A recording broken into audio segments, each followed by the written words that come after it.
Talking to the Dead, Chapter 22. This chapter is going to be a little bit more fun, a little more whimsical, but it is going to rely on all the previous chapters to make sense. So if this is your first time listening and you're not really following along, it's a great opportunity to step backwards and grab some of the old content out there, which is free for the offering. So as we've discussed in all the previous chapters, to some's dismay maybe in too much detail, but there's a reason for that. We now are going to talk about some of the fun ways we get to play with energy once we understand energy. Many of you will say, wait a minute, play with energy? I thought you said there is no we, no I, no me. If that's what you've taken away, then there is opportunity to look at that again a little bit more. But just keep listening, and I think it'll all start to pull itself together. As the avatar, the I, the me, as it starts to connect more to the awareness of awareness, and it no longer feels threatened that awareness, or the one noticing of itself, isn't trying to do away with it, they form what I refer to as a symbiotic relationship. They're pals in duality. Yet, the source energy, of course, doesn't need anything to agree to it. It's all of it. But it becomes more engaging and exciting when the one seeming to be out in the play starts to enjoy it too. I mean, imagine this. All of this here for me, and me not knowing how to play with it. That is where suffering comes in. When the playground opens up and I have every pass to ride every ride at the circus, why not? I'm apparently here, yes? This story of Kelly, this meat suit, whatever you refer to it as. For today, let's just assume and let's play around with this. Every thought is a car in this story. It's a vehicle. It's an opportunity for transportation. And each of these cars is in fact a thought in global consciousness belonging to no one. For the effect of this story, let's just imagine that these vehicles do themselves. They're self-driven, and they're just out moving about the playground.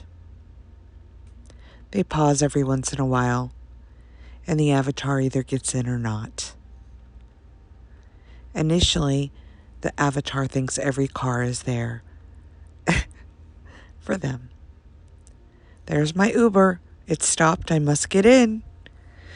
Autopilot. Avatar gets in the car.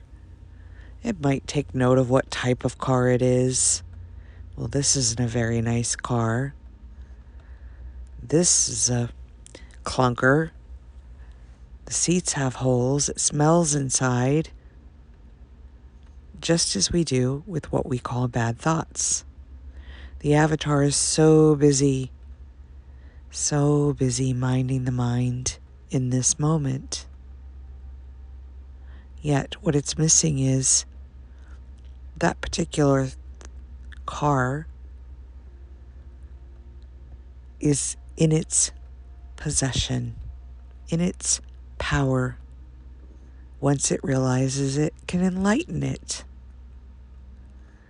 So how would this shift? The car pulls up, Avatar gets in, Avatar immediately starts hearing all of the conditions and thoughts and expectations about this vehicle, calling it stinky and slow and clunky, or may as well enjoy the ride. How grateful I am. This car stopped for me. It looks like it's getting ready to rain. Goodness, let's see where this goes. If it's moving about, it surely has some designation I don't understand and I don't need to. It's going to deliver me right where I'm supposed to be.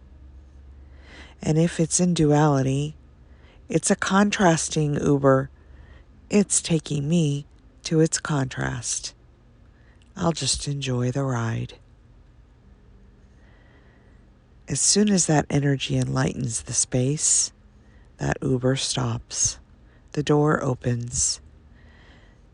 The Avatar has the opportunity to say, "Thank you for the ride," and notice the Uber on the other side of the road. Well, look at that. It's fancy. What a beauty. Oh my goodness, the doors pop open at the top. It's a hot red sports car, just for me. The Avatar jumps in. Thank you. What a ride. My last ride was also lovely. This one's just a little lovelier, and I can appreciate that for the moment I get to enjoy it. Let's see where it's going. I don't know, but it knows. Thank you. Thank you, thank you. And in the car goes. Again, at a certain stage, unknown to the Avatar, just riding without any expectation, it stops. The door opens, and the Avatar sees this giant warehouse. And on the outside it says, "Welcome home, come in." So the Avatar enters inside this beautiful warehouse. It's spotless. There's shelves everywhere, garages, little caveats and spaces for things to go, most of which are empty now. It's been cleared out. The Avatar recognizes this space as its subconscious. This place used to be full of piles of stuff, but for 20 chapters, the clearinghouse has cleared it out. All that uncomfortable upness and downness that seemed to go along with the unraveling cleared the warehouse. As the Avatar's taking this in with appreciation, it notices the areas where there's still some clutter, and it just says, "Thank you. I see you. We'll get to you when it's your time. And how I know this? Look what's been done so far. I've trusted each ride. I've cast no expectation of any of them. I've trusted this process. I'm not doing it, but boy, can it be fun to stay in curiosity and watch it play out. I'm no longer choosing sides or attaching to either. I just am grateful for the clearinghouse that has come of this and the excitement that lays ahead. Each vehicle moving through contrast, each one an energy serving us. We get to choose how we use that energy. It's always here for us. If we enlighten it with our enlightened thoughts about it, it has no choice but to deliver us and allow us to eject ourselves into another vehicle. Attach to none of them, enjoy all of them, and they bring you to this clearinghouse. Why keep a clearinghouse if we're not going to store anything? Well, don't worry about that yet. That's a later chapter. But for right now, just recognize how much space is here. Don't attach to that either. Just thank it. Tip your hat to it and go see which Uber is waiting at the curb. There will always be a new one. It will zip you about, but you don't have to let it overcome you. It's simply here to do what it's intended to do, to be energy. You deem it good or bad energy in your thoughts about it, which aren't even yours.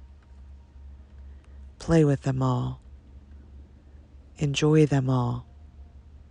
Attached to none. And by goodness, just know that this is all beautifully unraveling for you. I always come back to the ocean waves as the closing analogy. It makes the most sense.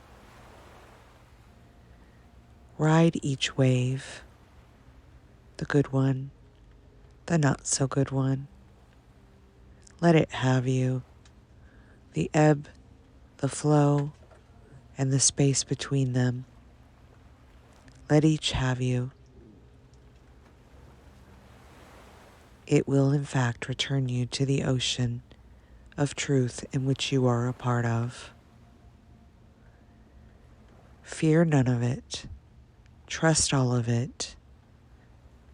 And notice how expansive this warehouse becomes. The walls will collapse. The shelves will dissipate. The things that seem to be trapped in little cubbies and corners will also clear themselves. We'll get further into that as we move further into this, but hopefully these analogies and pointings have given you an understanding of riding the variances to the manifestations we believe we're creating. We've created nothing. We've just worked with the energy instead of against it. We've allowed it to be our vehicle of transportation to opening more space so that newness can take place here. It's always been ready to take place here, and now you're meeting it in harmony. Much love. Until next time.